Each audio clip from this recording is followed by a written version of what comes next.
While Uyen started her day peacefully, in the red basalt soil of Dak Lak, Hun was busy with her familiar work. The morning here carried a faint scent of coffee on the breeze. Hun tied back her hair and quickly checked the packages before taking them to the consignment point. The job of sending packages had become a part of her daily life, simple, but helping her support herself and her daughter. At the consignment point, Dan, the person in charge, enthusiastically guided Hun on how to send packages using the new system. No more waiting at the bus station for acquaintances to help send packages like before. Everything was now completed with just a few clicks. Dan explained as he demonstrated. It's much faster this way. The packages go straight through, no fear of getting lost. Hun watched intently, her eyes showing clear surprise. She clearly felt her life changing, more modern, more convenient, and most importantly, saving her a lot of time. But today's package was more special than usual. Inside were a few small gifts and a handwritten letter. The recipient was Uyen, a friend who had been with her through the most difficult times of her life. Two women, two different destinies, yet they understood each other strangely. Han smiled softly as she taped the package. I hope you'll be happy, Uyen. Elsewhere, Uyen was tending to the small garden behind the house. The lush green loofah vines swayed in the breeze. The first loofahs had just grown, making her as happy as a child receiving a gift. It wasn't just vegetables and fruit. It was the fruit of patience, proof that life can still sprout from the simplest things. Uyen picked up the watering can to water the plants when she suddenly stopped. She looked towards the house. A fleeting feeling of unease passed.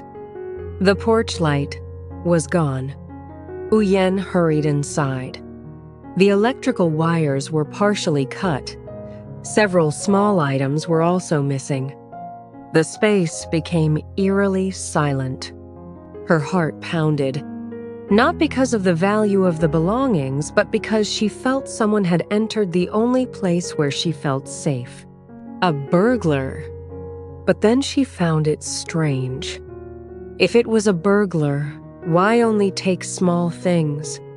A vague unease welled up. The appearance of the An. Uyen hesitated for a long time before deciding whether to tell the An or not. She was afraid he would worry, afraid of becoming a burden.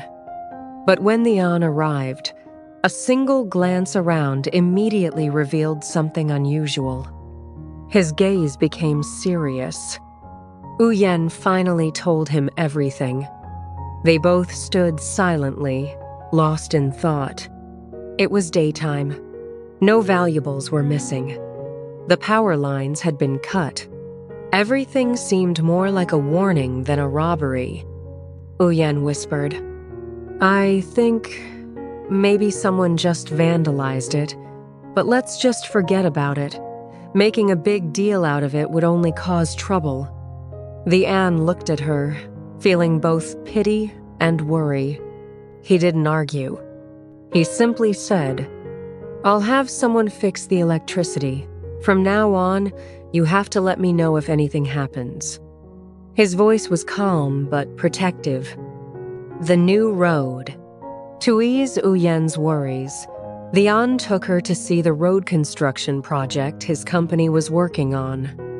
The old dirt road was gradually being widened. Machinery was bustling about.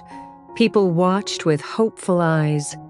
He talked about the project, about his desire to make travel more convenient for everyone. Then he unexpectedly suggested, We need someone to help out here.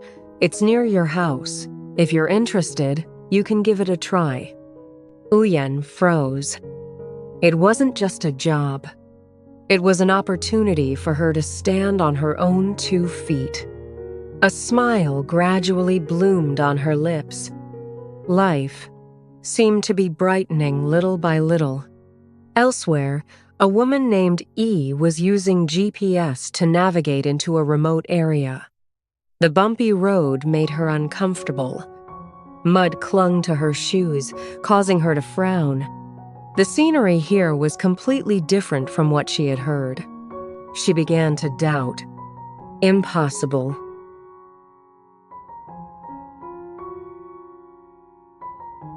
The person she knew couldn't possibly live in a place like this.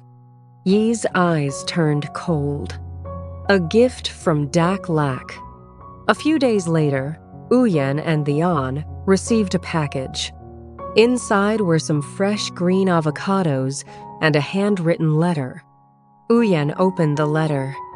Han's words appeared about her more stable life, about her son Tom, about missing her friends, and an invitation to visit Dak Lak someday. Uyen read slowly. Her voice choked up. Old memories flooded back. The difficult days, the times they encouraged each other through despair. The Ange stood beside her, silently smiling. Behind the house, Uyen had built a small bathroom herself, using coconut leaves. Simple but neat. The An was extremely surprised when he saw it.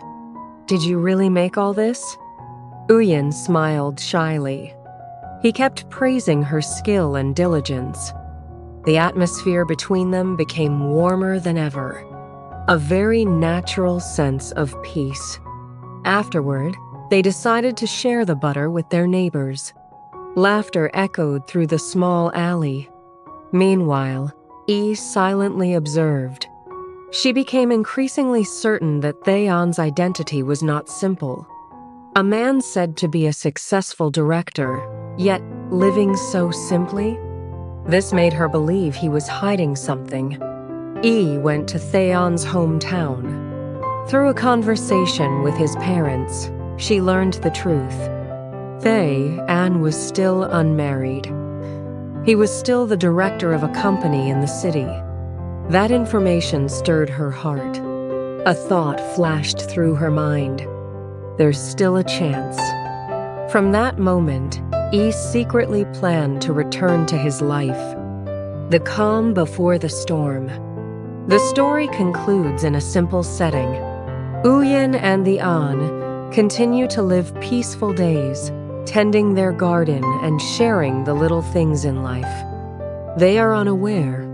Somewhere, a plan is being quietly devised, and a new event is slowly approaching their lives